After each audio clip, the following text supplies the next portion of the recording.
As of recording this video, Palworld has sold 5 million copies worldwide, making it one of the most successful indie game launches of all time. Boasting 1.5 million currently online playing players, this game is an absolute powerhouse. However, it seems like some Pokemon fans aren't really happy with the success of the game. The biggest source of contention for Pokemon fans right now is the allegations that Palworld may have used AI to help design their pals. A lot of users have stated that using AI to rip off designs is extremely uncool, which I tend to agree with. And if we look at the CEO of Palworld's post history, we do see that they are in fact in favor of ChatGPT-4 and generative AI systems. However, that doesn't exactly prove that AI was used when creating Palworld. In fact, there's been no proof at all that AI was used. When referencing that AI may have been used to design a lot of Palworld's characters, many people agree that the designs of the pals are just too close to Pokemon, or in some cases, direct rips. However, if they did use AI to design these pals, you wouldn't be able to buy it on the Steam store without it being plastered somewhere. Because Steam requires that any developer that uses AI during the development of their game clearly states it on the store page in bold lettering so that people understand that it used AI. However, if we look at the Palworld Steam page, no mention of AI is even used here. Now, I'm not saying there wasn't something done to get the direct inspiration of the Pokemon designs. They definitely could have gone to one of those Pokemon Morph websites, just like BuzzFeed did a while back. Then, assuming they get a design they like, they could have built off of that. However, there's a topic that I would like to talk about that I think people are completely overlooking, and that is the topic of parody. Parody, as defined by Oxford Languages, is an imitation of the style of a particular writer, artist, or genre with deliberate exaggeration for comic effect. Movies like Scary Movie, musicians like Weird Al, and even games like Palworld fall under this definition of parody. Because yes, Palworld is an imitation of games like Pokemon, Breath of the Wild, and Ark Survival Evolved. And they definitely are imitating the styles of all of those games just put into one game. In every sense of the definition of the word parody, Palworld is a parody of these popular games. And again, I would like to reiterate that I don't think it's impossible that Palworld did rip a lot of their design philosophy from Pokemon. That's probably the entire point. But these designs and these characteristics of these pals are different enough it would count under parody. And parody, at least in the United States, is covered by fair use. However, despite all this, Pokemon fans are still outraged at the game, whether it be that the game is so good or whether it be that the game is an obvious rip of Pokemon and its designs. There are people on both sides of the aisle, one saying that Palmon is just a rip of Pokemon, but the other side saying, why can't Game Freak give us something like this? And both arguments are absolutely completely valid.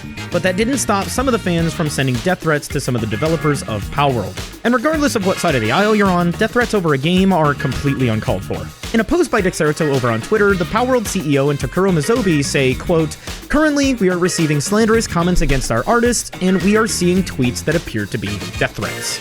Regardless of whether or not Palworld did steal designs and philosophies from Pokemon, it is never okay to send death threats to the developers over this. They are living, breathing people too, they are trying to do their jobs, they're trying to make a living, and in a lot of cases, a lot of developers for other big studios are just trying to make a paycheck.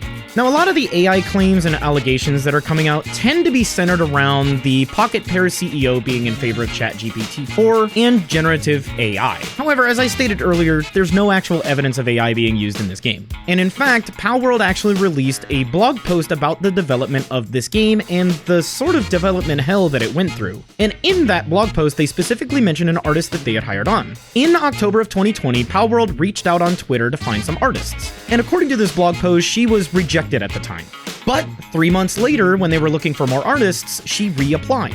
This got the attention of the CEO, who decided to hire her on. And since then, she's been the one coming up with the designs for the pals. What's even more interesting about this is that she was rejected at 100 other companies before applying at Pocket Pair to be the artist for Palworld. And the blog even goes to note that she can draw 4 to 5 times faster than other hires they've had on, and she was very good at working with revisions or adjusting some things as needed. But then you have a drawing, but you don't have a model, so you need modelers and you need people to rig those models so that you can actually play the game. The blog post even mentions this by saying they didn't even know what a rig was until somebody came in to be a dedicated animator for the game.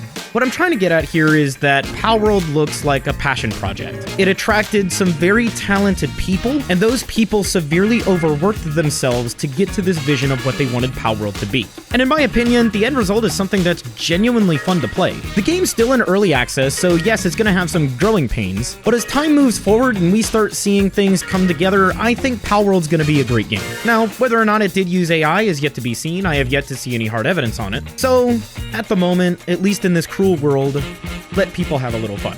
And hey, if it turns out that AI was in fact used in the development of this game, I won't play it anymore. But I want to know your thoughts. If AI was proven to be involved in the making of this game, would you stop playing it? And if you're a Pokemon fan, would you at least give the game a try if it's proven that AI wasn't used to make the game? I mean, judging by the Steam numbers alone, it looks like a lot of people wanted a game like this for a very long time.